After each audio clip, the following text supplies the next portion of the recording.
राजनीतिक विद्वान के बीच में मुझे कुछ बोलने का मौका मिल रहा है, मुझे कुछ काम करने का मौका मिल रहा है। राजनीति को पढ़ा हूँ, पढ़ाया हूँ, लेकिन प्रैक्टिकल लेवल पे उतनी जानकारी नहीं है। लेकिन पिछले 6 महीने में जो भी मिल रहा है वो बहुत कुछ मिल रहा है, बहुत कुछ सीखने को मिल रहा है, बहुत कुछ समझने को मिल रहा है। और वैसे वैसे लोग साथ में हैं जो 10 साल, 20 साल, 25 साल, 30 साल से राजनीति में हैं।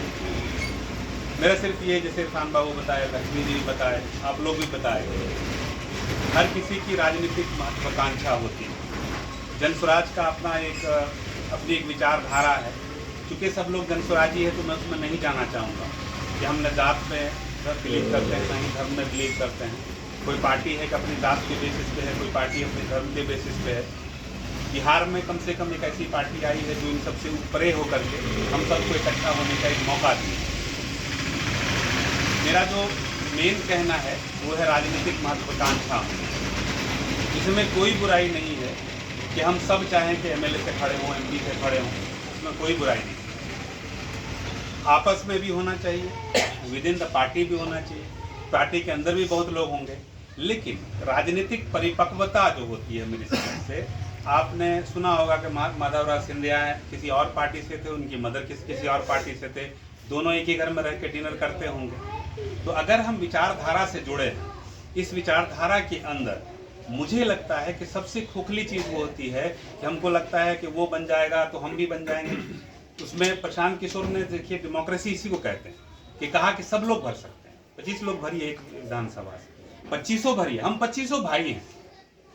उस 25 में से जिसको मिले उसको ये ठान के चलिए कि बाकी 24 हम लोग उसके पीछे रैली करें।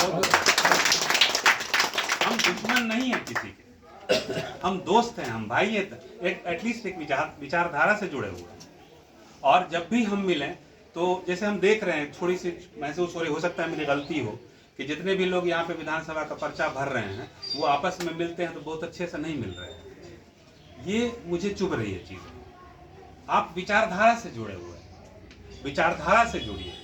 और अगर विचारधारा से नहीं जुड़े हैं तो बाहर निकलिए। फिर आपको न टिकट मिलेगा, और टिकट मिल भी गया तो जीत नहीं पाएंगे आप। मैं सुरेंद्र भैया से भी पहली बार बात हुई थी, हमने यही कहा था कि ना आप मेरे बगैर जीत सकते हैं, न मैं आपके बगैर जीत सकता हूँ। उसी तरह से जितने भी लोग, हर को ख्वाहिश रखना कोई बुरी बात नहीं, बहुत ही अच्छी बात। इनफैक्ट प्रशांत किशोर का या जनसुराज का ये बड़प्पन है कि हम सभी को मौका दे रहा है।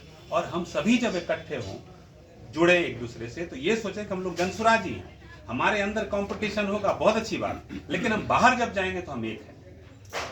हम सब भाई भाई हैं। कोई बड़े हैं, किसी का राजनीतिक वर्ष ज़्यादा होगा, किसी का कम होगा, किसी की महत्वाकांक्षाएं ज़्यादा होंगी, किसी कम। अल्टीमेटली जो डिसाइड करेगी वो पार्टी डिसाइड करेगी, पार्टी के वर्कर्स डिसाइड करेंगे, पार्टी के लीडर्स डिसाइड करेंगे।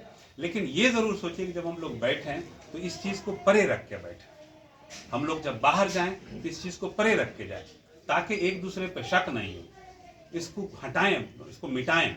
वरना मालूम हो रहा है कि आपस के अंदर 20 लोग बैठे हुए हैं और उसी 20 में 19 फूफा की तरह मुंह फुला के बैठे हुए हैं। शादी में फूफा होता है, एक जीजा होता है, 2 लोग। तो उस तरह से मुंह फुला के नहीं बैठना है। बस ये सोच के बैठना है कि हम 20, 25, 30 जितना भरें, लेकिन अल्टीमेटली पार्टी जिसको चुनती है, बाकी सब लोग हम भाई, सब भाई उसके पीछे रैली लगा के पड़े।